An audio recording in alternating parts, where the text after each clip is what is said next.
because it was declared as a reserve since 1910. So you could imagine that. Oh. Yes. So that's an uphill task for us right now at the Forestry Department. So that's what I'm primarily working on. The other thing is that we work a lot with the St. Vincent Parrot, as a lot of people know. But within recent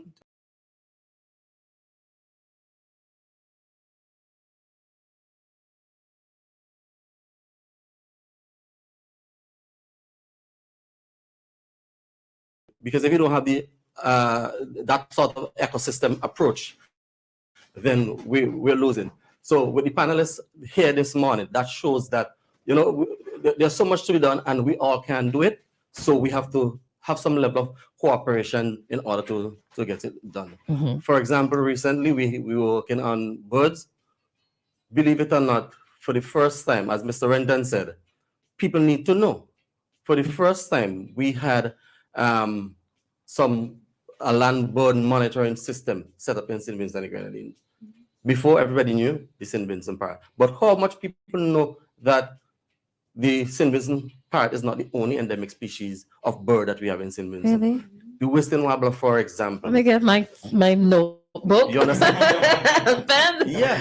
So we have been doing work in conjunction with organizations like Flora and Fauna International, Birds Caribbean, EPIC, all of these organizations who have their role to play. So, for example, in the Grenadines, we have EPIC working on the Grenadines birds, and we collaborate with a lot of the fisher folk and so on who go out, they get the data for us and so forth. And while I'm talking about that, I really need to say that hats off to those fisher folk, because some of them were some of the same culprits who are now turned a leaf and helping us to protect the same species that they were responsible for the demise. Oh, yes. That so is good. Growth is good. Yes. Yeah, that's good. So I get excited when I talk about things like this. So let me just step back a bit. We can see and hear it. Yes. Right. But that's really good. That's really good. So in terms of endangered species, we're talking about land. Okay. Terrestrial. Air, plants. Yeah. And the sea. This morning, we're going to zone in on land and the sea, right? So let's start with the land. What are some of the endangered species? The word endanger that could be used in different contexts. In the context of St. Vincent and the Grenadines, not in the international context, because if you look at the international context with the IUCN, which is the organization that is responsible for cataloging those species, they would have different levels of endangerment. For example, you have critically endangered, endangered, least concern, and stuff like that. Vulnerable. Okay. So years ago, in 1984, the St. Vincent parrot was listed as critically endangered. But the amount of work and education that we have put into that as the Forestry Department, it has now, the status has been raised to a level of vulnerable, which means that the threat is not as bad as it used to be 30, 40 years ago. Okay. Because 20, 40 years ago, we had just about 300 or so in the wild population. We have happened, because of the amount of education and so on, and the buy-in of the public, we have more than doubled that figure. Okay. So we're well over 700, 800 parrots in the wild. Do you have a target? Our target will be to get over the 1,000 mark. Over the 1,000. In the next 5 years at least. Oh. Right? They take a long time to, Yes, procreate and so on. Okay. Now, one of the other species that, and we're talking about endangered still, you look at the fact that you have, you would say endangered because why? You don't know. But some of the species that we would thought that are endangered of extinction are actually thriving, doing very well. Now, that's the categorization that we're talking about here. Now, if you look at it from a perspective of a conservationist, we're living on an island. Our island is susceptible to hurricanes. We had a volcanic eruption, well, several volcanic eruptions a couple of years ago. Those are situations that could just plummet and make everything disappear. Not just from St. Vincent, but because they are only found in St. Vincent, that's the word endemic coming in here. We lose it to science. Okay? And remember, everything in the ecosystem has a dual purpose and a reason. So if you lose certain species, you could have a chain reaction that causes other species to go also. So that's why we have to be this is mindful. frightening. No, but it's truth. Right, And truth I has to be told. Right. You know? Just a scary thought to think that something that you can only find in St. Vincent could just disappear just like that. And then something else could just, be negatively impacted because of that. Precisely. So, for example, when the volcanic eruption took place 2 years ago, we thought that we had lost the Tabuchina cystoides, which is just the scientific name for the soufre flower. Oh. Right? Now, that plant is only found on the slopes of the La Soufre. It's not found on any of the other slopes. The only other slope that I have not been on is the second largest point, which is Richmond Peak. I have searched every other peak on St. Vincent. That's not found there. So when we got to the Soufre after the eruption, a few weeks later, it was not to be found. We don't have a seed bank to say, we have collected it. So it means that it would just disappear from the earth. No. That's really frightening. However, about 7 weeks after, we went up to Soufre and we saw it emerging again. So for some reason, it has a way of adapting. That's why it's a super plant. Yes. You understand? So it has some level of resilience. And that's one species.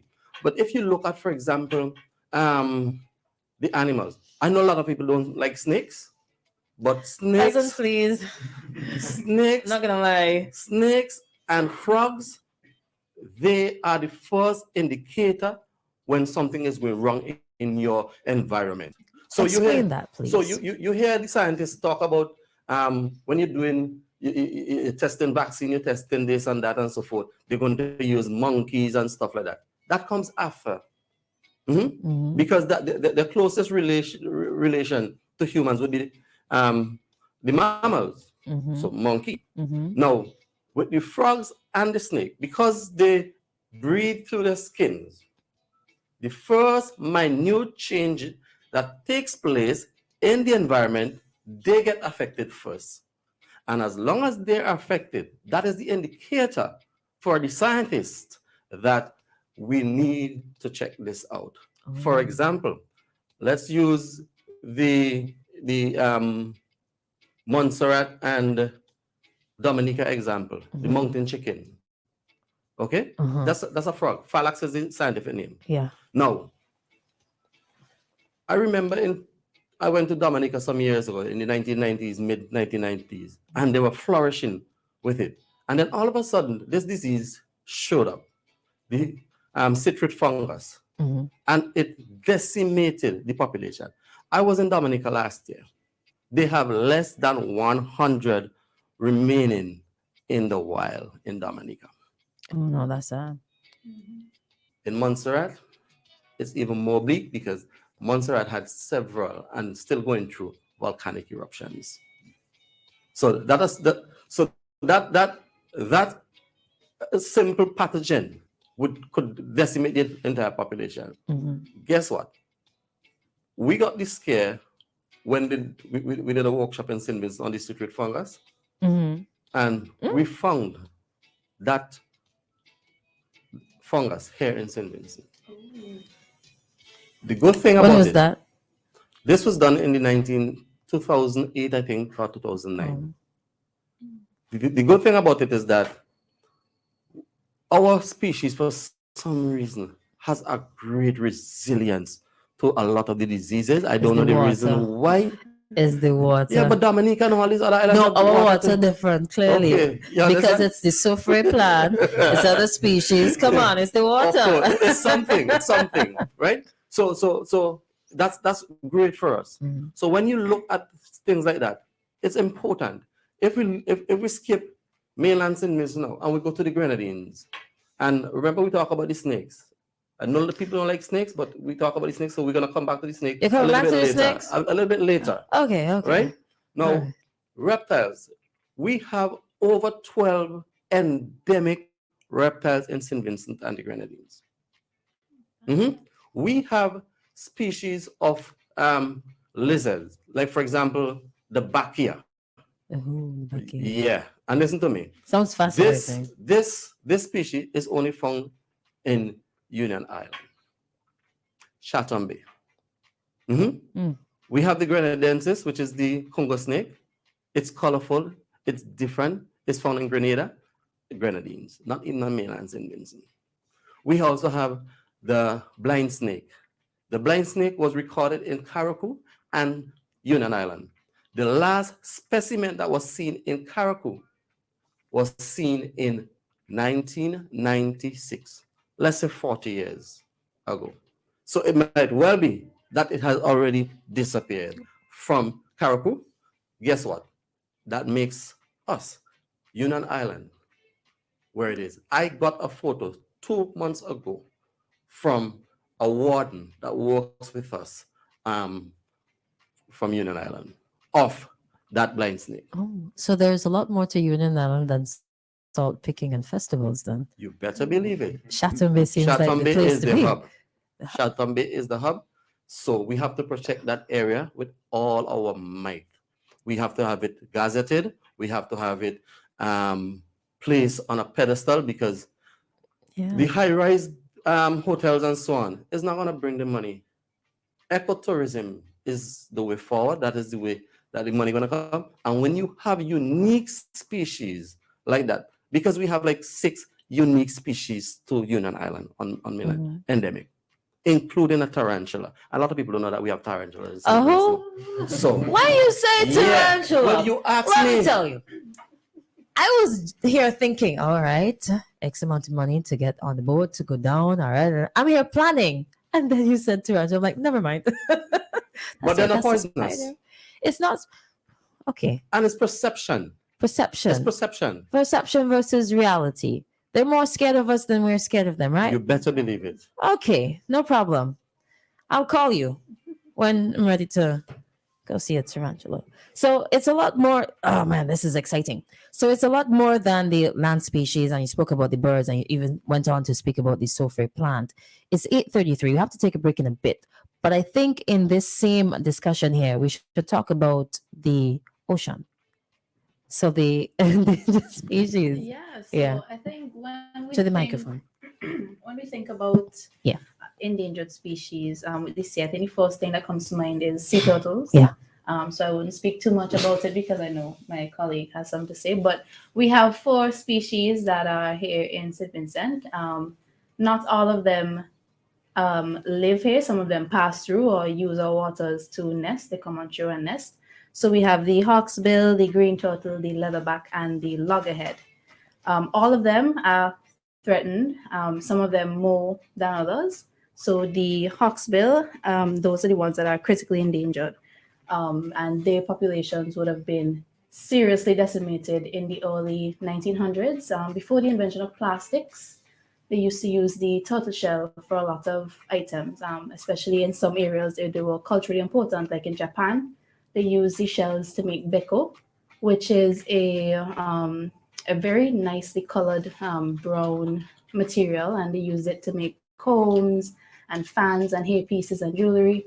So those turtles were seriously targeted back then for that purpose. And it resulted in most of the populations being decimated. So we have now a case of critical endangerment, which means that they're very close to extinction. I mean, I don't want to, doom and gloom too much because there is some hope. Okay, great. But the thing with these species is that they take a long time to reproduce. They take up to 20, 25 years to become sexually mature. And then added to this, only 1 in about 2,000 or so eggs, like young hatchlings, would survive to adulthood. And that's just a very nice guess. It could be worse. It could be better, but that's just the guess that scientists usually go with. So they face all these problems and all these issues. And then added to that, we have pollution and entanglement problems with them getting caught in fishing gears. And then, predators that would use them as food because they're quite easy to catch in some cases. Sharks would like them because they're slow moving. And then the hatchlings are very vulnerable as well. Mm-hmm. And added to this is also the fact that we eat them. Well, used to. There's a ban now, total ban in St. Vincent and the Grenadines. But they were also very popular for food because they, again, could be caught quite easily. So, that's one of the species that we think of when we think about endangerment is the hawksbill. That for me is the image of The hawksbill turtle. hawksbill Yes. turtle. But we also have other species, the green turtle. That one is also here as well. Especially in the Grenadines, you might see them. See them as well up here. They tend to prefer seagrass beds because they graze. They're like the vegetarians of the turtles. Oh, hey. We can vibes a little bit. yeah. So they eat algae and grass. And the reason why they have the name green turtle is not because they're green, because they're actually brown when you see them in person. But Because I was thinking. yeah, because of their diet, all the chlorophyll and stuff in the green stuff that they eat, the fat is colored green. They're fat. Yeah. So when you cut them open, that's the color. Oh, Yeah. that's so, interesting. Yeah. We also have leatherbacks. That's another one. Those are the massive monstrous ones. When I look at them, I believe that dinosaurs existed. Like I could How see. big? Are they like bigger than us? Like Yeah, they 5 could feet? be like 5, some maybe 6 feet. Yeah, they get really big. Okay, so like if I stand up and I do this, okay, I'm as tall as a leatherback. Hey. Yep. And they actually kind of like, monstrous looking. Like when you look at them, like as a kid, when I see pictures of them, I was like, boy, this is stuff to give you nightmares. But then They're you get to majestic. know them. They're majestic. Then you get to know them and you get to realize that they're actually pretty peaceful. Yeah, they and are. I mean, they eat jellyfish. Oh, they eat jellyfish. Yeah, Yeah. They love jellyfish. Which is really important for Yeah. Yes. I've been hearing some bad stories Yeah, about so the here's the jellyfish. thing. A lot of people don't know this. The jellyfish eats a lot of juvenile fish. Yeah. It's like fry and lava. Come on, leatherback. Let's do this. Right. So the leatherback is one of the few species that eat jellyfish that have to control the populations, and they need to eat a lot of jellyfish in order to maintain this size. So they're a really cool species, and they nest here. They nest on the mainland beaches, especially on the windward side.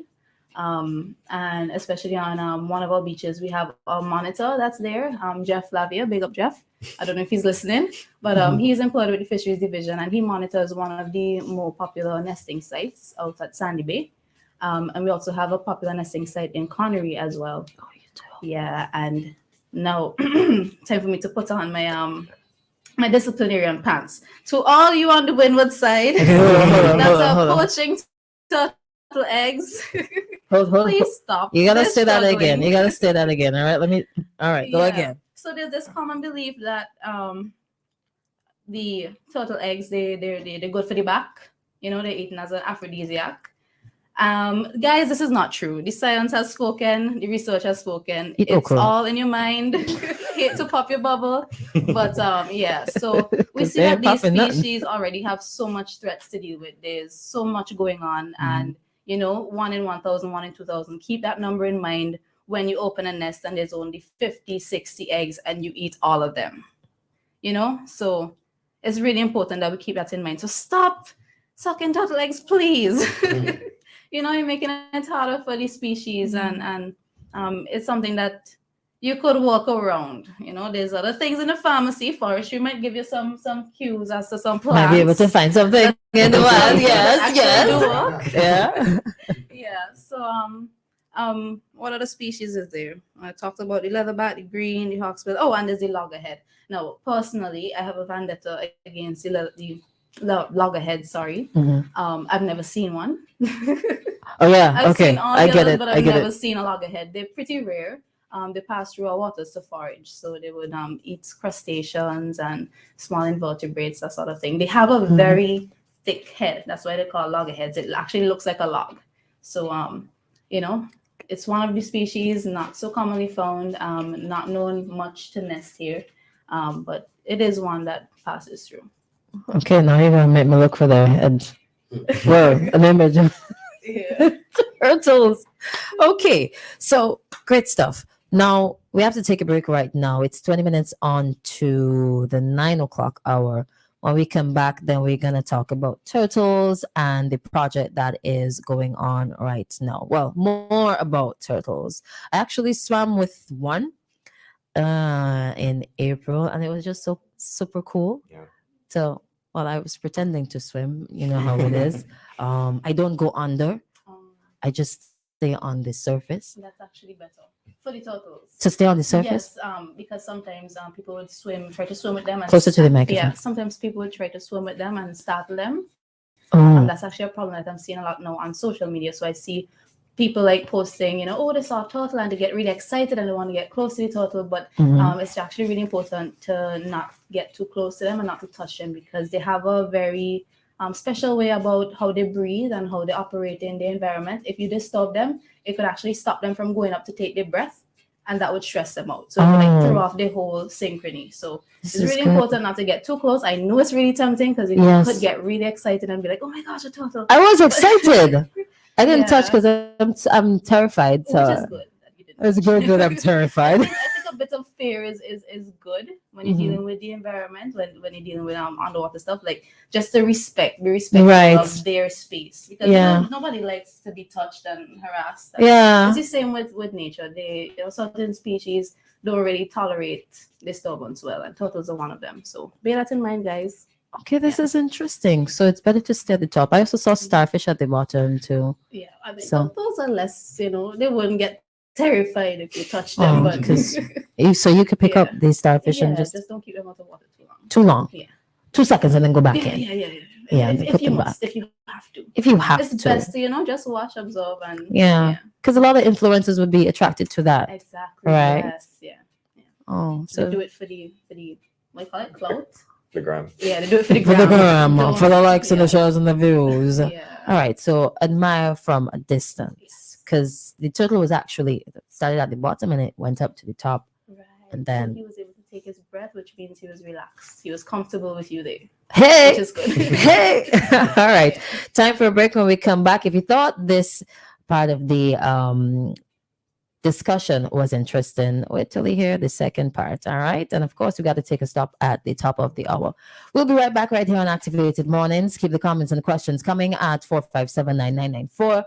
You can call at 457-9997. I think I prefer the calls after we speak about the turtles. All right, let's go.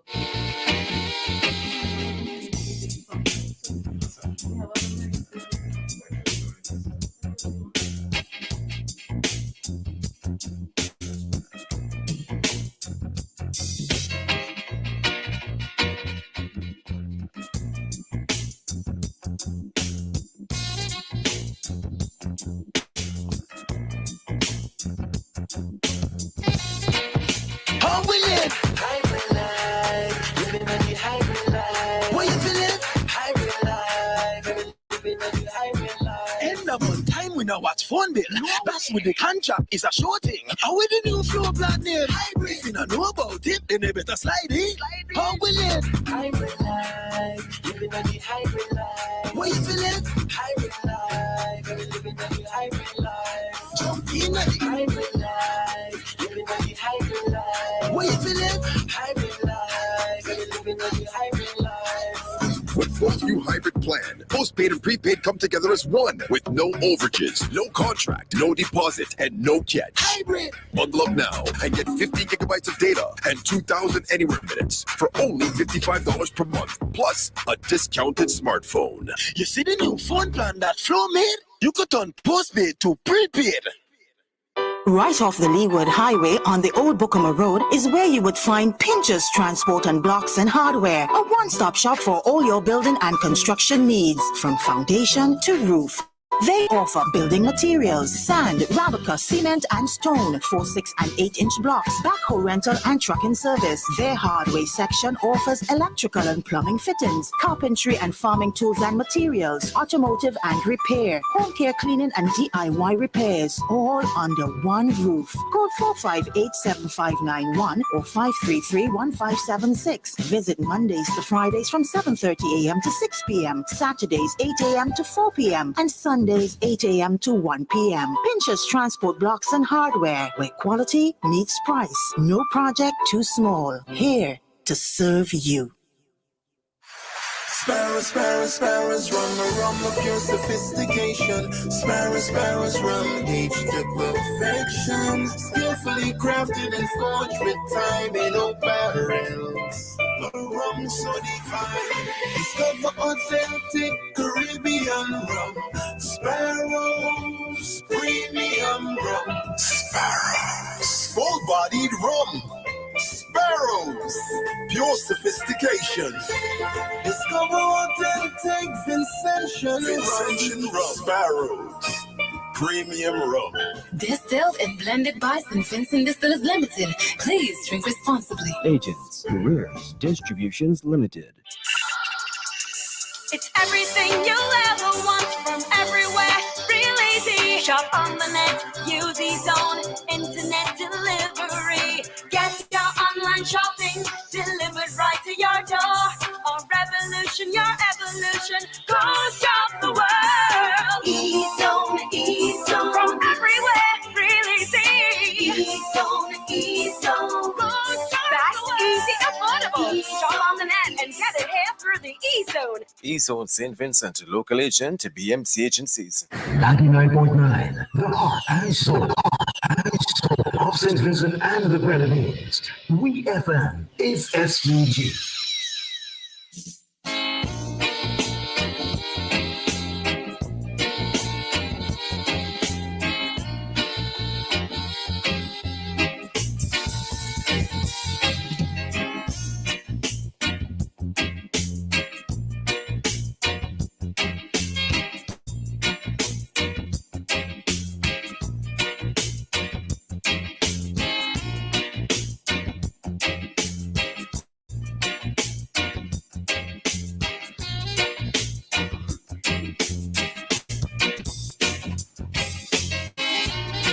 All right, welcome back to Activated Mornings. We got 30 minutes on to the 9 o'clock hour. Yesterday, when I told you that we were going to talk about endangered species and that you were going to like it, come on. I'm good at predictions, okay? All right, so let's dive into, literally speaking, dive into talking about turtles a little bit more, what's going on now and the project. All right, and that's going to take us to the very end of the discussion. So let's go, Stefan. Yeah, that's right. Yes. So yeah, we spoke just a little bit about sea turtles just before, and I want to talk some more about it. So we had the talk about the land and the marine, and the thing about sea turtles is they're kind of both. Because if you, So before you go forward, just look up. All right. oh great, A little taller. much better. Yeah. So the thing about sea turtles is they come onto the land as well. So there are sea turtles and their habitats. You have the coral reefs, the seagrasses, and the beaches, because the sea turtles feed on the sponges that compete for the coral, and they also feed on the seagrasses, and then they nest on the beaches. So those are the habitats that we talk about when we're talking about sea turtles. And the species that were mentioned before, the hawksbills, which feed on the sponge. So the hawksbills are pretty important because they feed off of the sponges that compete with the coral for space. And, the coral is a really important habitat for young fish species to proliferate. And then you have the seagrass beds and the greens who come and forage in the areas. So you have local populations of greens. And then you have the big ones, for instance, after migrating thousands of miles, they meet and then come back, find their way back. People think it's pretty amazing that they can find their way through the water there's no road signs, there's no maps. They make their way back, and they come to nest on the shores of St. Vincent. And that's one really important thing. So pretty much the only reason why you see a sea turtle on the sand in St. Vincent is because they're coming to nest. So that's why they're so vulnerable, because they're out of their sort of kind of natural habitat in some sense, because they're really slow, they're really vulnerable to natural predators, to human predators, because the sea turtle ban that came in 2017. So you have a lot of people who are understandably pretty accustomed to eating sea turtles. I've been in conferences in other parts of the world where I mentioned like, oh yeah, by the way, we have to protect sea turtles because there's poaching of sea turtles, and they're like, why did they poach them? I say, oh, because we eat them, in St. Vincent. Well, some people do, illegally so. and they're so surprised, and it's just like, well, yes, that happens, and then there are even some people in civilization who don't know that we have sea turtles because there's so few of them, so you have these two kind of worlds that exist side by side, where some people know them so well that they can track them, poach them, and eat them, and the eggs, which are, it's not easy to do, not easy to find them. And then other people who have no idea that they're around, which just shows that there's these two worlds. And I'm really glad we're talking about conservation today, because the idea is really to get sea turtles back to sort of the populations that you want them to be healthy at, because they're really, really vulnerable, because they essentially lay their eggs on a beach. And we know that with climate change and all the different developments happening, that beaches are really under threat, big time. And that's essentially their nurseries are going extinct, not just them, because beaches are really threatened. And it's not just, the erosion of the beach and the development. There's also, like, if you have heavy equipment going across the beach or vehicular activity, you can compact the sand, which is going to stop both the sea turtles from being able to dig down, or the hatchlings being able to dig up. If you're lighting fires on the beach, you can cook the eggs that are under the sand. You may not even know there's a nest there, because people don't really know what to look for. So it's really great to educate people on what's happening, what's there. And having witnessed nestings, being sea turtles coming to nest, and the hatchings myself, it's a really majestic experience. It's birth, it's life. They have their space in life just like we do, and they have such a unique role where there's no other animal that fulfills their role. It's just them. So if they disappear, we don't know what will happen. And there have been conservation efforts in other places around the world where they have tried to do things to get rid of jellyfish, or even try to get a lot of juvenile fish going in the marine stock space, but it just hasn't worked. And then you would have seen leatherback sea turtles declining and the jellyfish stocks going. Trying to figure out what's going on while seeing these things happening. So, Right. And St. Vincent's a really small island. Yet there are turtles still coming into nests over the last few decades, after seeing them, being eaten over the last few decades, and seeing them actually still coming back is really important to know that they're still here and that they're still coming back. There's so many beaches that we're finding now on our program. So the SVGF has built an in-house program to monitor, because there's not much official monitoring on mainland St. Vincent that's been happening over the years. So we built a program to monitor the leeward and south coast. But my passions go beyond our program. I go on my own beach walks and find nesting activity. We work very closely with the Barbados Sea Turtle Project, who has over 30 years of experience in this. They've come from pretty much where we are at now, 30 years ago, to, I think they record over 60,000 hatchlings that they rescue just under their program alone, not outside of what they see, on their program alone. They do amazing work over there. Big up Carly Daniel. She comes over and trains us, with all of the course corrections that she's learned over the last decade plus, having worked as their field director. She very generously shares with us, because sea turtles share space amongst the islands. We have had tagging efforts in Mustique and in Union, who they have sea turtle programs down there, and they found sea turtles traveling amongst the islands and whatnot. So the thing about it, sure, we might have a ban here in for sea turtles, but if someone poaches it, and if you have a turtle that's been looked after for the last 30 years in Barbados, no problem, no nothing, and they come over here and say, oh, this looks like a nice beach, I should try this one this time, and boom, gets poached. You have a very knowledgeable, fertile mama that's been poached, and she might have been, because the thing about sea turtles is they have to learn to do what they do. For instance, if you take a sea turtle and put it in the water instead of letting it naturally crawl to the sea, you could actually kill it, to be honest, because they've noticed that if you take sea turtles out of their sort of natural cycle of life, they kind of get lost. If you pick up a baby hatchling and you put it in the sea, they've done studies where they've taken hatchlings that they've grown in artificial environments, put them in the sea, they just don't know what to do. They just kind of sit there, and they're so soft when they're small. Birds can eat them, lots of different fish can eat them. They don't forage properly, So the thing about it is, when you let them go through their natural process, what sort of the world is intended for them to do, then is when they really live the lives that they're supposed to.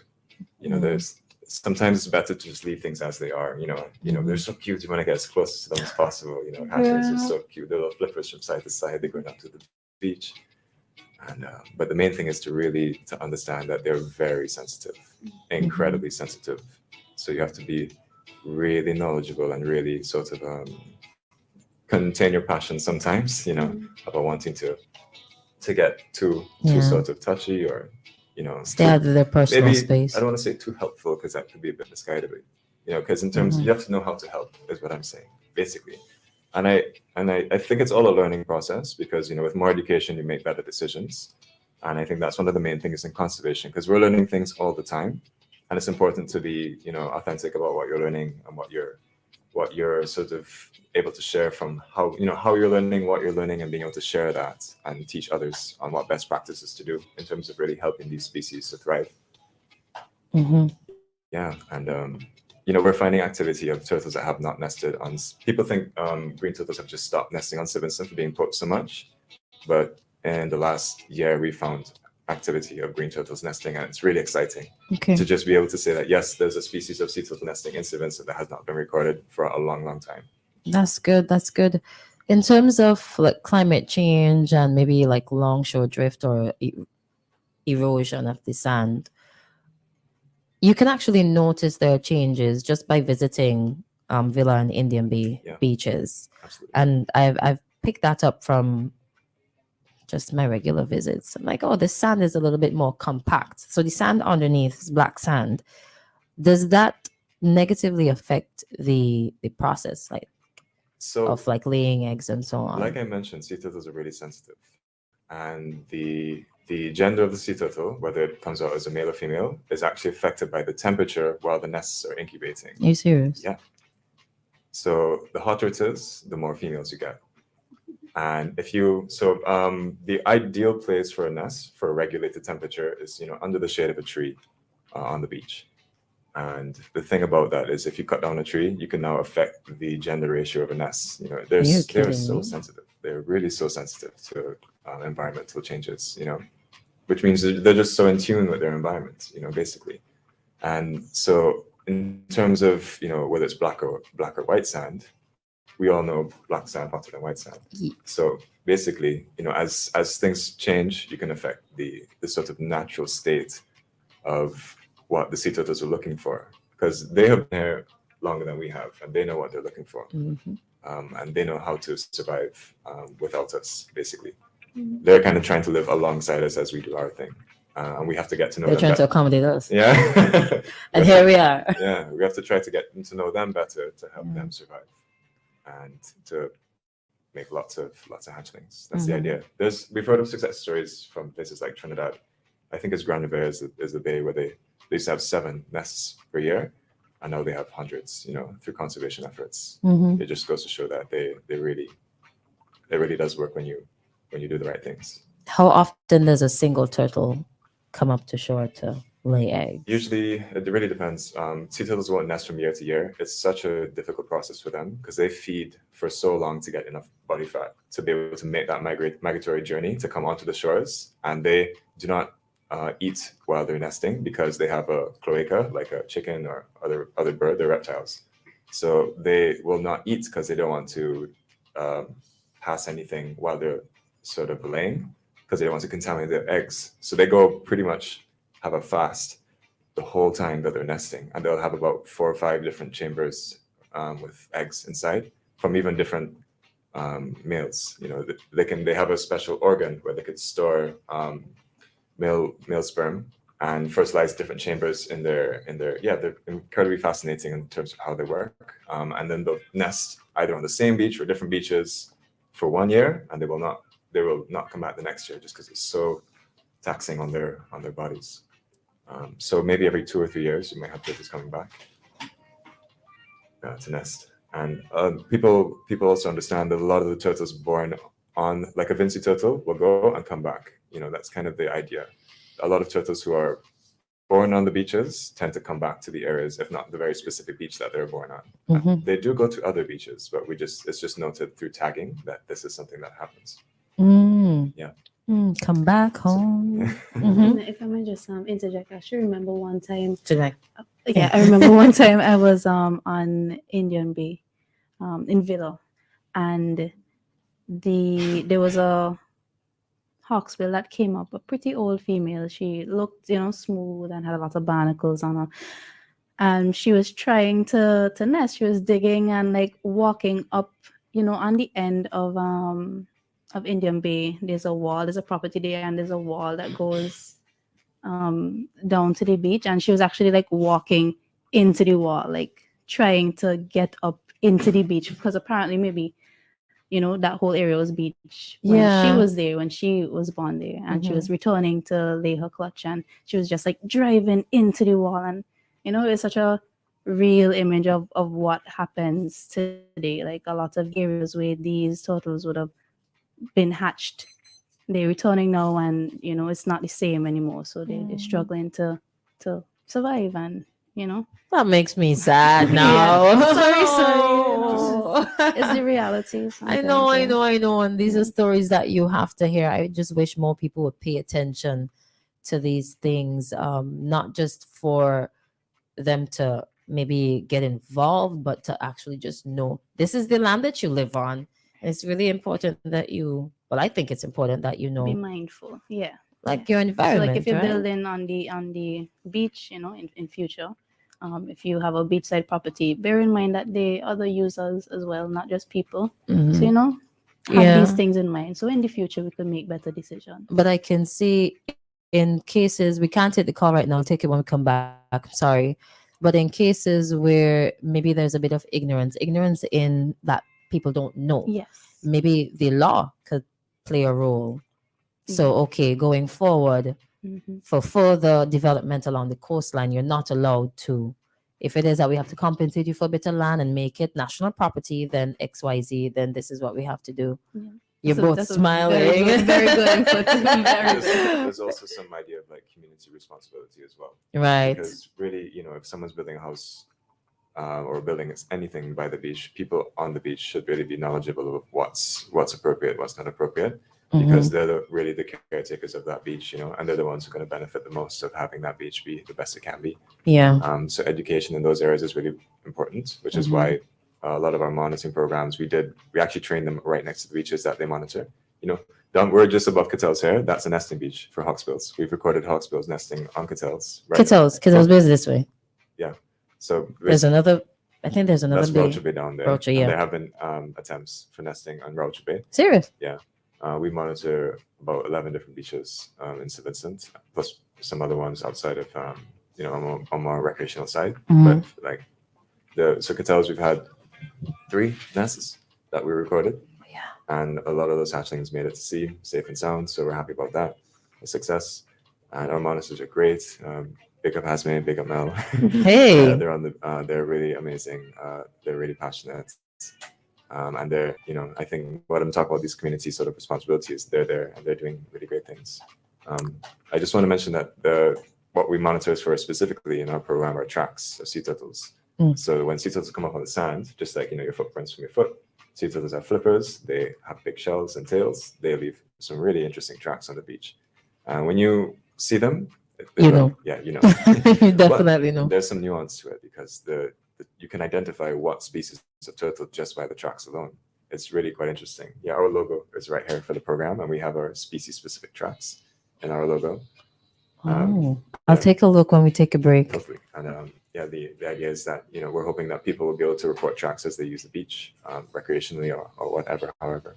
Nice. All right. So speaking of break, we have to take one right now. 9:04, a little over time, but it's okay. The Bank of St. Vincent and the Grenadines presents to us right now the ECCB bank rates for today. Brick by brick, piece by piece, building with technology, helping wealth increase, starting small, building the future, doing more every day, doing more together. BOSVG, the bank we count on. BOSVG, Our one bank together we're strong. Our nation's bank, standing long and proud. One bank, one voice, sing it loud. BOSVG. Hey, building our future. Doing more together. OSBG, doing more together.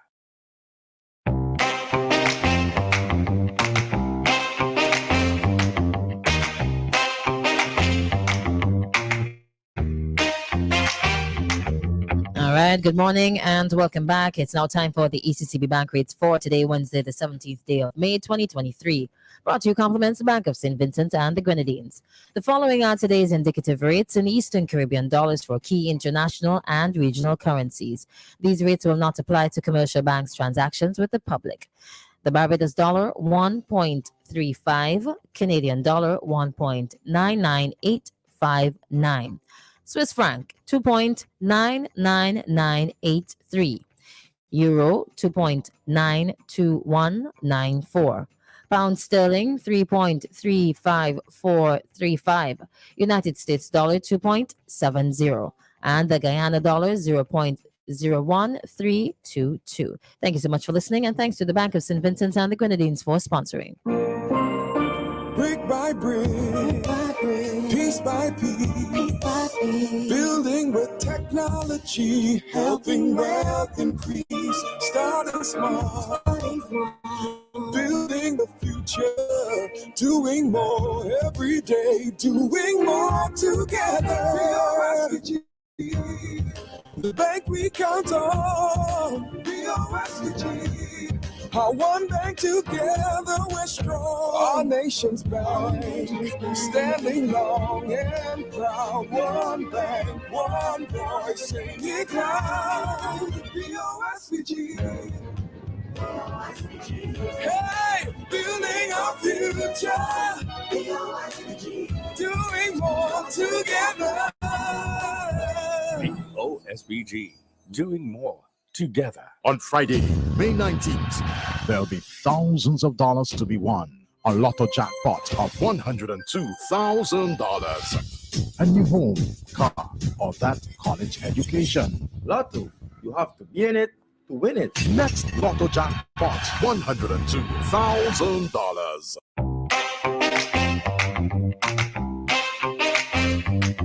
All right, it's now time for the results for the Lotto, Play 4 and 3D for the night of Tuesday, May 16th, 2023. Brought to you compliments the National Lotteries Authority. All right, the results for the Lotto draw for Tuesday, May 16th, draw number 3197 are as follows. The free ticket letter is M. The winning numbers are 14, 21, 19, 13, 22. The bonus ball is 36. There was no jackpot winner. No one matched 4 numbers on the bonus ball. One person matched 4 numbers for $686. 82 persons matched 3 numbers for $10 each. The next draw is slated for Friday, May 19th, 2023, with an estimated jackpot of $102,000. The results for the nightly 3D draw for Tuesday, May 16th, draw number 13076 are as follows. Big D, 5, 2, 1. Mid D, 1, 0, 4. Little D, 0, 9, 7. The next draw is slated for midday today, Wednesday, May 17th. The result for the nightly Play 4 draw for Tuesday, May 16th, draw number 4, 1, 5, 6 is as follows. 4, 5, 7, 6. The next draw is slated for midday today, Wednesday, May 17th. 2023. Thank you so much for listening, and thanks to the National Lotteries Authority for sponsoring. More jackpot money, more reasons to play this game, more money for way. Super 6 a bigger jackpot game. $210,000. That's the Super 6 jackpot for midday Friday, May 19th. It's $210,000. More jackpot money, more reasons to play this game. Money for way. Super 6 a bigger jackpot game. Are you tired of being tired, fighting the battle of the bulge? Take a breath of fresh air and embrace a new lease on life. Oxygen Fitness Center is here, located in the Campton Park Industrial Estate in the Green Building, next door to the government printery. Our range of fitness equipment and programs were carefully selected to meet your needs. Take a leap of faith today. Oxygen Fitness Center has the answers to your fitness needs. Check us out on Facebook and Instagram or call us at 457-8333.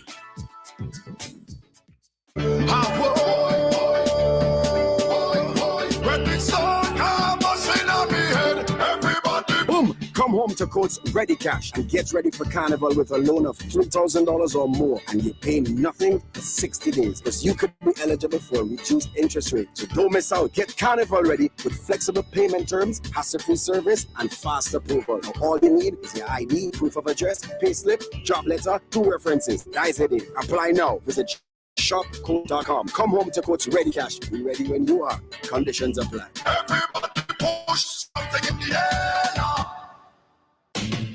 Let's get your laundry clean and fresh with the widest range of washing machines and dryers in SVG. At Singer, choose between our West Point and Speed Queen brands with an array of washing machines with payments starting as low as $92 per month. Your laundry room wouldn't be complete without a Whirlpool or Speed Queen electric or gas-operated dryer, saving your energy consumption. Also in stock is our West Point washer dryer combo for only $136 per month. One machine that does the work of 2. No need to change machines. Just toss in your laundry and forget about it. Whether your preference in machines is top loading or front loading, whether you want a 9 kilogram or a larger 15 kilogram washer, whether you look for a gas or electric dryer, we've got it all at Singer. Visit us today and get the washing machine and dryer that's perfect for you. Singer, your family company.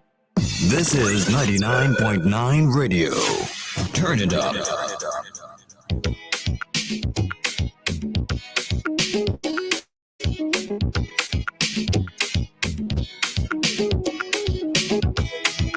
All right, welcome back to Activated Mornings.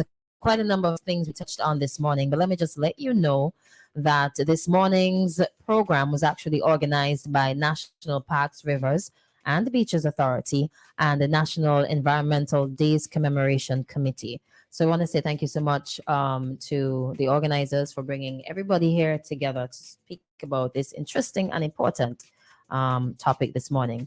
So as mentioned before, there are different things that we're going to touch on.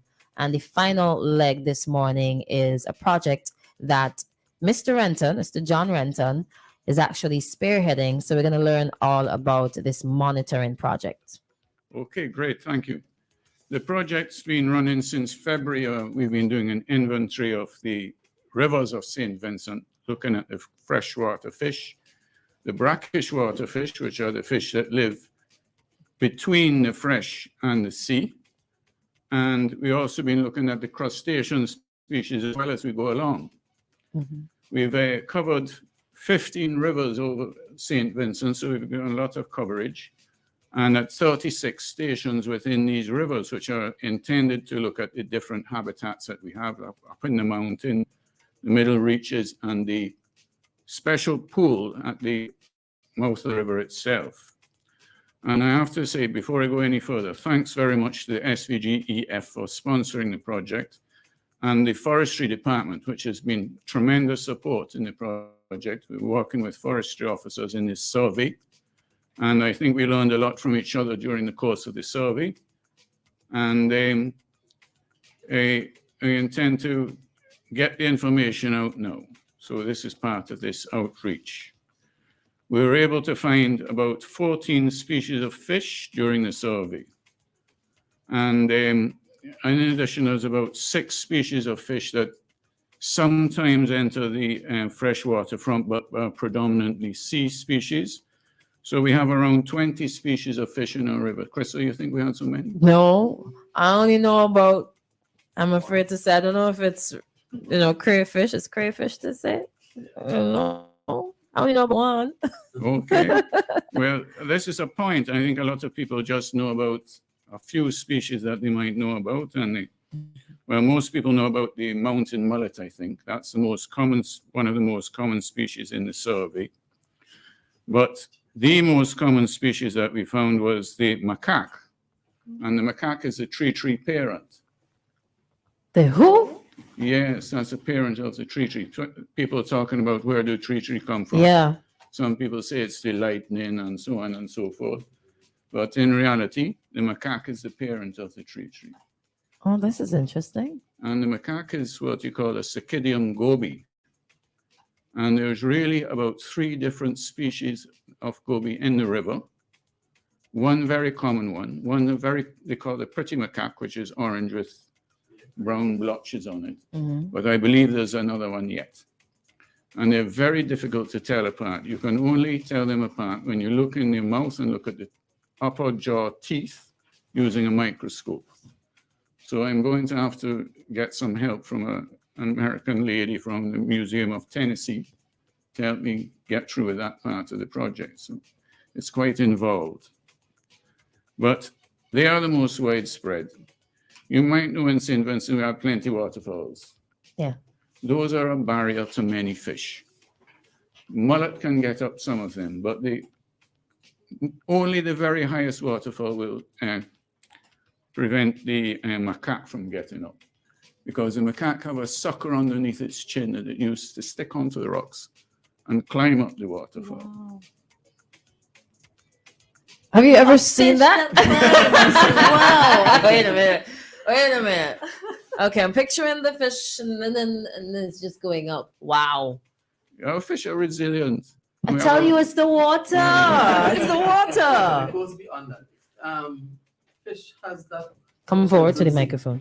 Fish has that propensity to do that. If you go to places like Alaska and these places, you see these they call it salmon skipping up the waterfalls and stuff, swimming up and so on. Oh yeah. So that shouldn't be okay. It shouldn't be too. What should excite you is that we have it right here in St. Vincent. Okay, well, it's exciting to me then. And one of the things I want to jump in with you, Mr. Renton.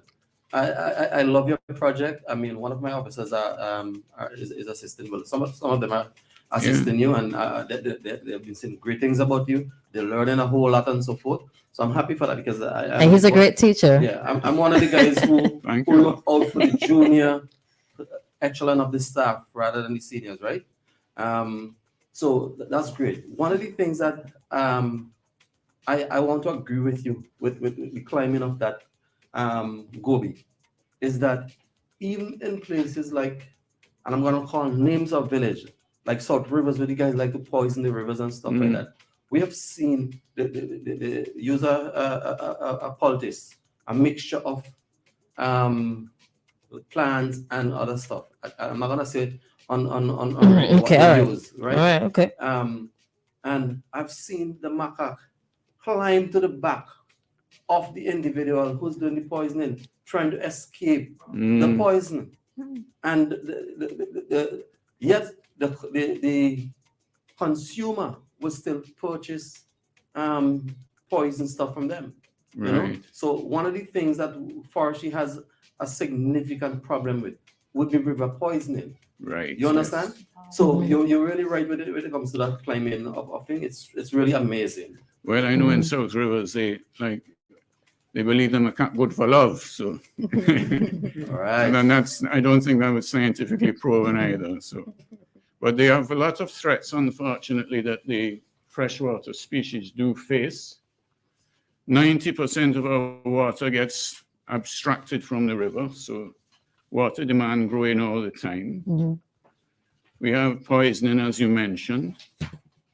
We have climate change. Now, in climate change, we expect to get greater frequency of intense hurricanes. Now, that's going to wash out river species and carry them out of their natural environment. Perhaps worse than that, we also get in droughts.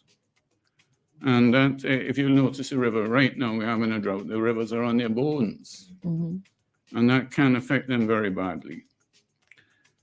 Chemicals, not only the chemicals are used to poison intentionally, but chemicals getting washed in from agriculture. Fertilizer, which is changing the nature of the river, more algae growing in it. People washing out their spray cans or pesticides getting in unintentionally, another threat. And there's another threat that we should talk about is invasive species. In one section of the survey, we found the tilapia, which is an invasive species in Buckham and Yes, which got out from a fish farm at one point. But we're not too bad here, but in Puerto Rico, they have more invasive species than actual domestic species in their rivers. So you could imagine the competition upset to the natural environment at that cause. But just to interject a little bit, Mr. Renton, you mentioned that river in particular. Turn around the microphone and come close to it. Yes, Right. yeah.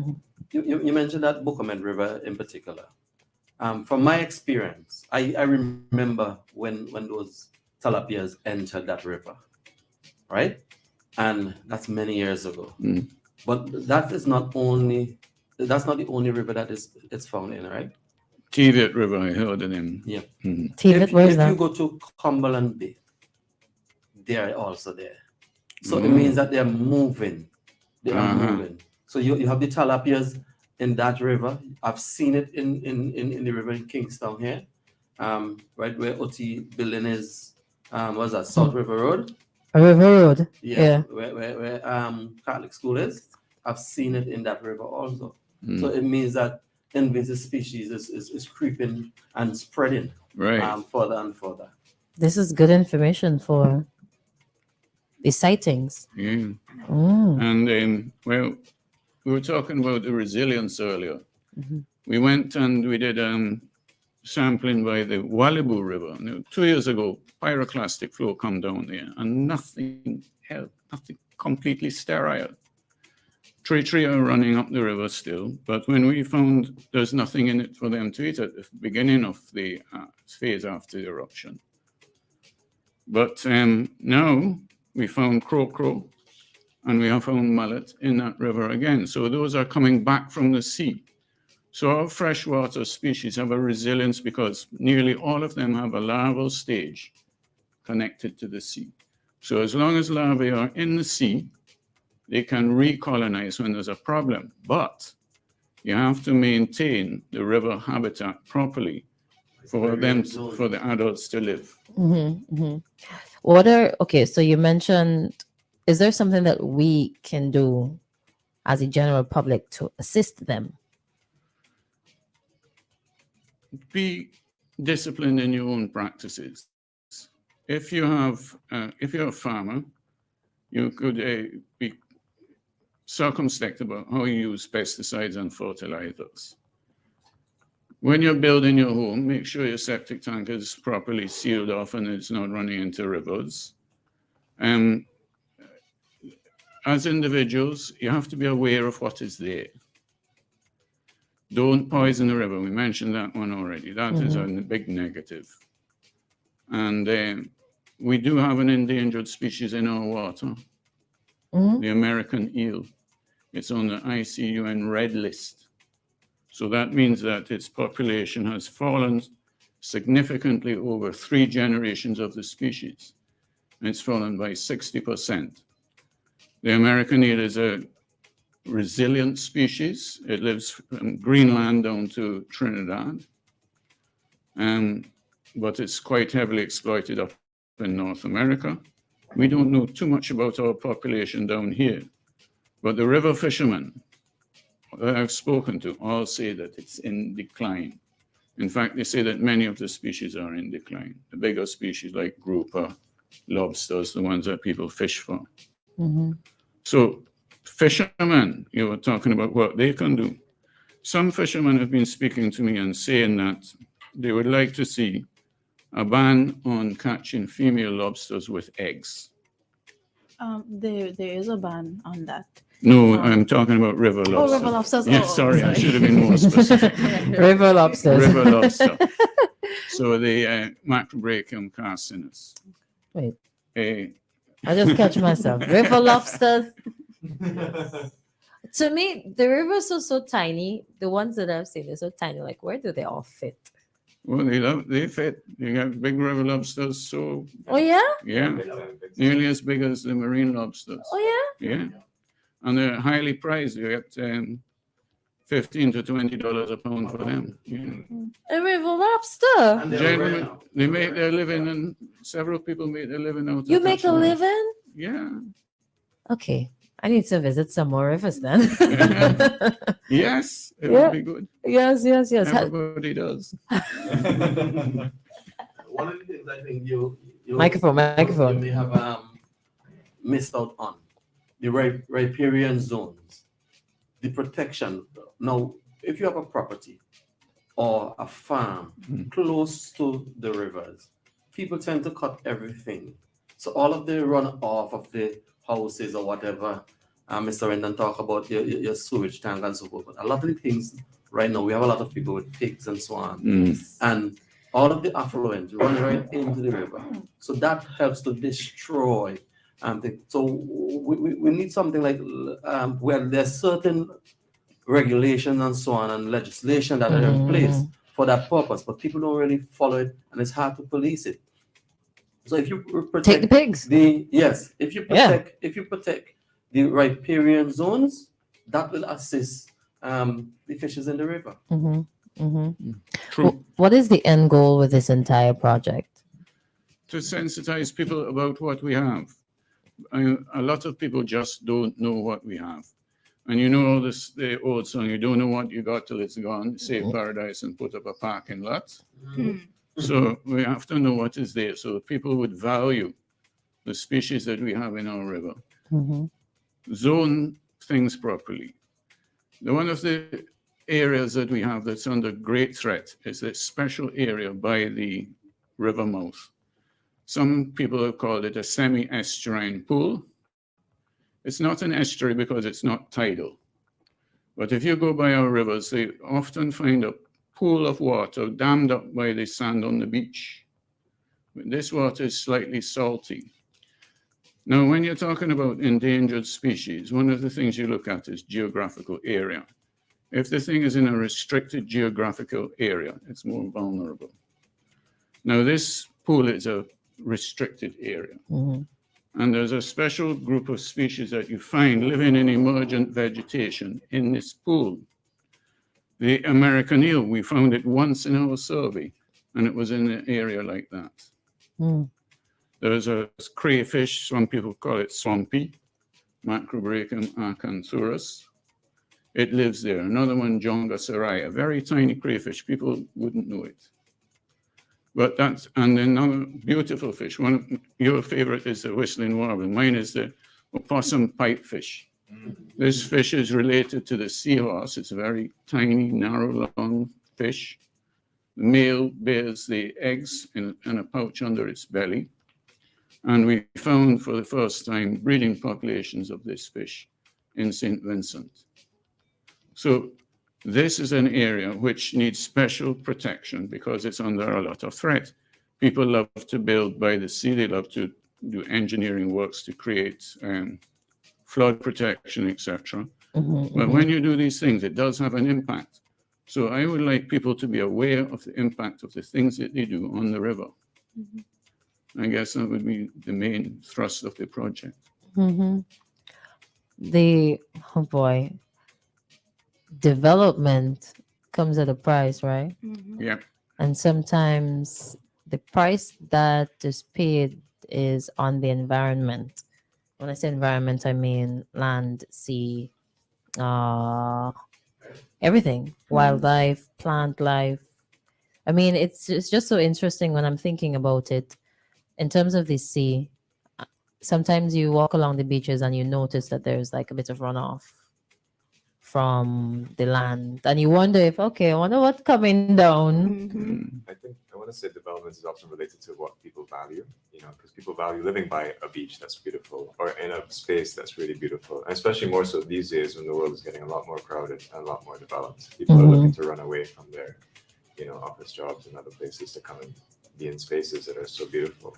And, I think a part of what Mr. Renton is saying here is to understand what's there and to recognize the value of what's there. To be able to talk about species that don't exist anywhere else. You can't go to somewhere else and see something like this because it's here and it's not anywhere else. And we know it's here.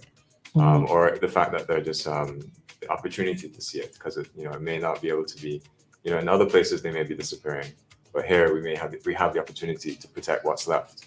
I think that's one of the key things, because the world is getting a lot more environmentally conscious. We all can see this. The world is getting a lot more sort of in tune with what we look for to be more forward thinking, to be well ahead of the problems that are coming, and a lot of it reflects back to the environment. Some of our biggest problems relate back to space and natural spaces, and things that live in those natural spaces and relying on those things. I think also, Stefan, that these things help to define who we are as a people. The traditional fisheries practices, catching tree, catching river lobster, and macaque, must go back generations and generations. The methods used go back generations. These things, these cultural things, define who we are as a people. Yeah. When people, relatives overseas, often call in for tree to be sent for them. If we do not preserve it, these things will be lost. If you look at where the indigenous people put their petroglyphs, oftentimes it's beside a river. These things have importance to us as human beings.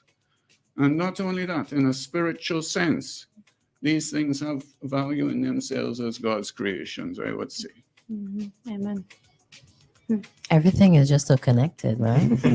And you go back to the conversation on the turtles, and you say that they respond to the environment. So where they're born, they go back to, right? And they're the ones trying to accommodate us, not the other way around. There's often a saying that if humankind were to somehow, be wiped out, nature will thrive.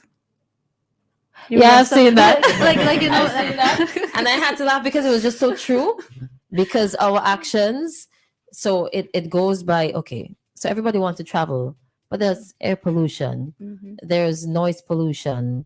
Everybody wants people want the fastest car and the most modern days, and then there's technology that's advancing so quickly. But you see, just want to make a point, like we're a Christian island, a Christian society, and if we look back to the very beginning of things, when humankind was created, we were meant to be caretakers. That was really the 10 Commandments even came in the first thing we're told to do as humans, is to look after the planet. We were responsible for naming the species, and so even from a biblical, from a spiritual standpoint, we have a very big responsibility as humankind. We are the caretakers, should be the caretakers. But with development and greed and money, we try to take as much as we could without thinking about putting back and about the future. And I think that's really important to bear in mind. Yeah.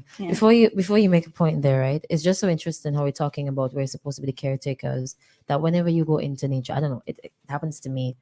Once I set foot next to a river, I go on the beach, you just feel so different. I don't know if it's that maybe as an individual, you have to be maybe that spiritual connected point blank, so you could connect with nature.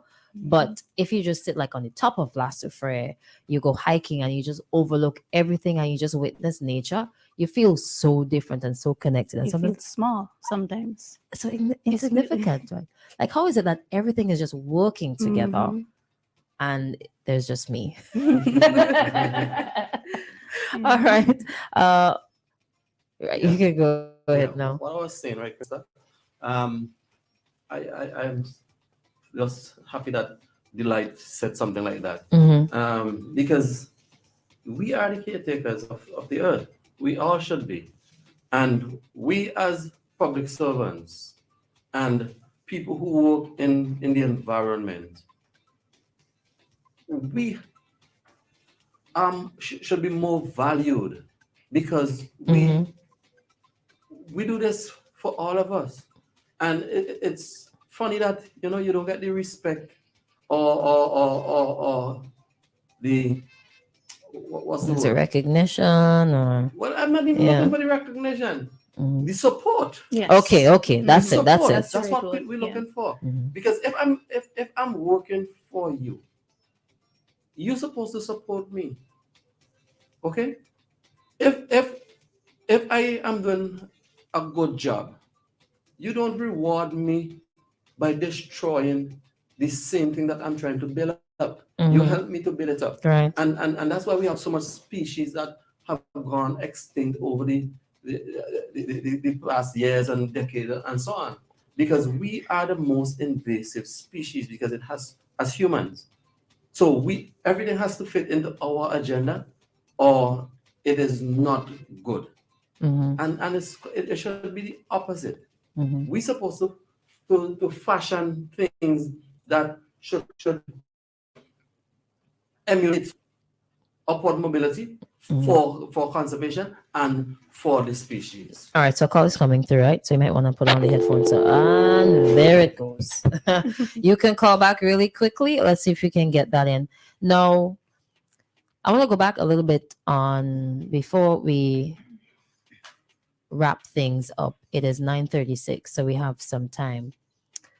I know education is one of the reasons, perhaps, whenever there is a developmental project for a particular area. But the persons who are in tune with the environment, who know what is happening, I think I've seen you on the front line once at least. I can't remember exactly what project it was on the Leeward side, but what do you think are the reasons more people don't turn out or more people don't support these initiatives when it comes time to the environment first, development of a particular project after, or change the area? Why do you think they don't? I think one of the main reasons is people just aren't aware of the impacts that might be, like the value or like what is present there, like how critical that area is. So they might not be aware of that. And as a public, if you don't see it, sometimes out of sight, out of mind, especially when we're dealing with under the water. We see that a lot where there might be an area that has, reef life or something that's there that has value, whether to fisheries or to recreation or to just the natural environment, but this person's not aware of that. So they say, okay, well, it's water. We're just going to do what we have to do and hope for the best. So I think awareness is one of the critical issues. Persons being more connected and more engaged with the natural environment. So kids on the beach that go and they snorkel, and I like to see that because they are interacting with the environment. They're learning about the environment. So it's a matter of being engaged with your resources, with your environment, and becoming aware about it, learning more about it, so that when these developments do come along, you could start to see chain reaction of events. Okay, so if I put this big hotel here and I don't manage my wastewater properly, and the pipe is going into the sea, what is in that? How could that affect that? And even sometimes hearing stories of older people who would have seen things before and having that baseline, so that you could see, changes take place because of development, and then learning from those experiences. I think those are important conversations to have, that we become more aware of how we impact the environment. Starington, you were gonna a call, the same call coming through again. Hello, good morning. Yes, good morning. I have to challenge certain things time will not permit me here. Yeah. But one of our greatest scientists, and I'm speaking as a Vincentian, who knew one you call Dr. Earl Kirby. You see, the generation or whoever is speaking now, maybe didn't have any respect for the work of Dr. Earl Kirby, archaeologist, all kind of scientists, covered. I don't think there's anyone alive now who knew St. Vincent and the Grenadines better than Dr. Earl Kirby. And I speak like this because I work with him. I've been around a while.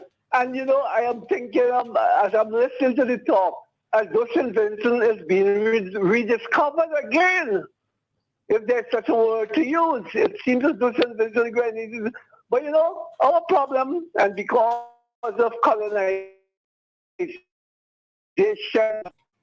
know, what from our foreign, from our white supreme people and so on. We do not have document. A lot of work has been done in this country, but where can you go and get that information?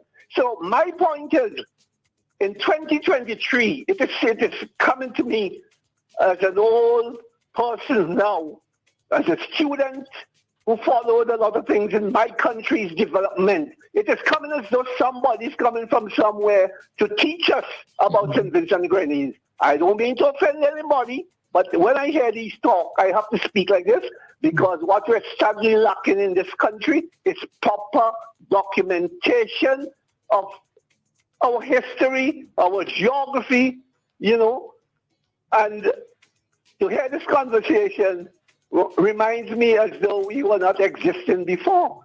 I welcome any new technology or new documentation or new findings. I welcome that because we are not a people who should be stuck with a particular mindset or stuck in a particular sort of setting. We have to broaden our scope, and hence a lot of what I'm hearing here now just brings me back to what I knew happened in St. Vincent and Grenadines in my time growing up. I'm not a young guy anymore, but there are things that I can't forget and respect. I have to respect people like Dr. Earl Kirby, and who wants to challenge that can go ahead and challenge that. Dr. Earl Kirby has been a national icon. Can't remember how long he died now, but Dr. Kirby could have taken you to any site in this country. He studied biology, he studied, you know, he went to the university, I can tell you. Well, the host there will have to talk to you about that too.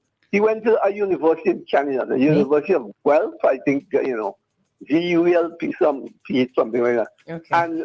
And he set the foundation at that university. That when other students went there, his name was always mentioned at that university. No, I get passionate because I'm a student tension and I want to see my people develop. Thank you. Paula, I agree with you. I had the opportunity to meet Earl Kirby when I first came to St. Vincent. I know that he was a great historian.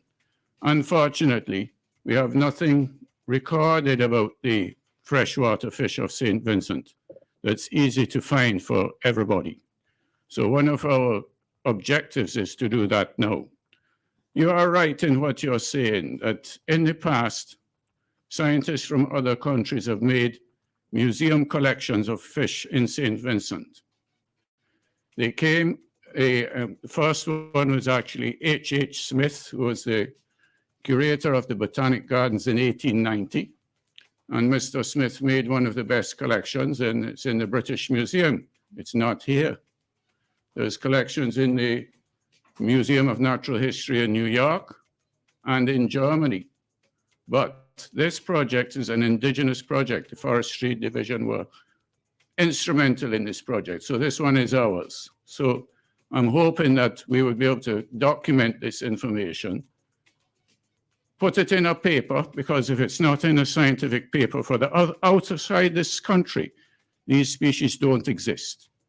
So we're doing that so that the world would know about what we have in St. Vincent. I hope that's put your mind at ease, Carla. I also want to another add, person's minds too. Yes, I also want to thank that caller for that call. And I want to say to that caller that I personally had the opportunity to work with Dr. Earl Kirby as a junior officer in forestry. Yeah.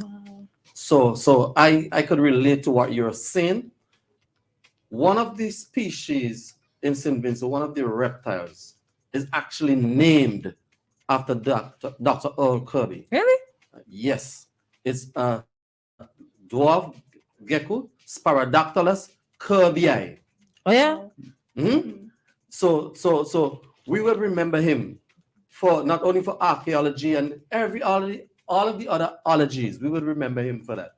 And while I'm at it, I could name other Vincentians who would have emulate up to that level. For example, I know I'm gonna get licks for this, but I'm gonna call your name still, right? Father Mark. Yes. Father Mark is an excellent. Father Mark. You know, he is going to be upset with me. You think so? I know that. Oh, you know that? I know that. Listen. We are good. As you said that, right? Takes me back to college. I don't remember what was happening, but he had this very tiny snake. It was probably about 3 or 4 inches, if 3 inches is long. Mhm. And he took it out of wherever he had it. He was explaining. He's from the Grenadines, right? Right. Mero. Right. So he was explaining where it came from and all these little things. And in his hands are this little, I was like, oh, it was so cool to watch. But I don't like snakes no matter the size. But yeah, he was really passionate about it. I think he also had a book. There's some book. He has several books. Yeah. You there's a book understand? At that time, yeah. And not only that, he's going to be upset with me again, but Well, then Mark, be you know this. upset. He was one of the 2 Vincentians, not a foreigner, who discovered in 2004 the Union Island gecko, that beautiful Yeah. lizard. Wow. Father Mark and Matthew Harvey from Union Island. Those are the 2 guys who would have thing, and they name it Dudini. Okay, because they didn't want the glory, and that's why I'm saying that Oh, Father that's Mark nice. didn't want the glory. Let's take a call right now. Dr. Thompson is actually on the line. Hello, Doc. Good morning. Hello? Not able to hear you. I'm not sure what is happening here. All right, so maybe you'll have to call back. He muted himself. You have to unmute yourself. All right, let me see. No, nothing here. Nothing. Not sure. Oh, no. We have to wrap up. Unfortunately, we have to wrap up. Let me say a special good morning to National Parks, Rivers, and Beaches Authority. Good morning to Twanik. Thank you guys so much for making the connection this morning. A special good morning to National Environmental Days Commemoration Committee. I want to thank you all so much for taking the time out to come. And he's going to try again. No, he missed it. Doc, send a voice note really quick. Let me just play it one time, all right? It's easier that way. Right. So I want to thank you all for taking the time out. All very passionate panelists, and the listeners really enjoyed this morning's conversation on wildlife and endangered species and conservation and things that we can do, and how overwhelmingly joyful it is to just swim with a turtle, and how much connected they are to their environment, and what we should really emulate by just observing their movements. So final thoughts, final comments, we can accommodate that. I'll start with you, Mr. Renton. Well, Christal, thank you for accommodating us this morning. No problem. All right. Delight? Oh, yeah. I just want to say this is a great effort. This kind of thing, this kind of conversation is really important, that we keep in mind our environment and we don't make it go out of sight and out of mind. Yeah. All right. Stefan? Really glad to be here having these sorts of conversations are the best ones to have. Really, we get so passionate about sharing what we know, because really it's the best. It really is. So I'm happy to have the audience this morning to take the time to listen and hopefully share. It's really great to hear what others are thinking on these matters as well. And thank you so much. All right. Okay, so I just want to thank everyone, including the organizers of this program, and WeFM also for hosting us. The general public, I just want to say to you guys, just help us to help you. When it comes to conservation, we can't do it alone. We depend on you. And the species are crying out for help. And as long as you assist us, we're going to be there for you, and we're going to make sure that the species gets to go to the other generations. So it doesn't end here. It goes on and on and on. Thank you so very much. All right, wonderful. Thank you.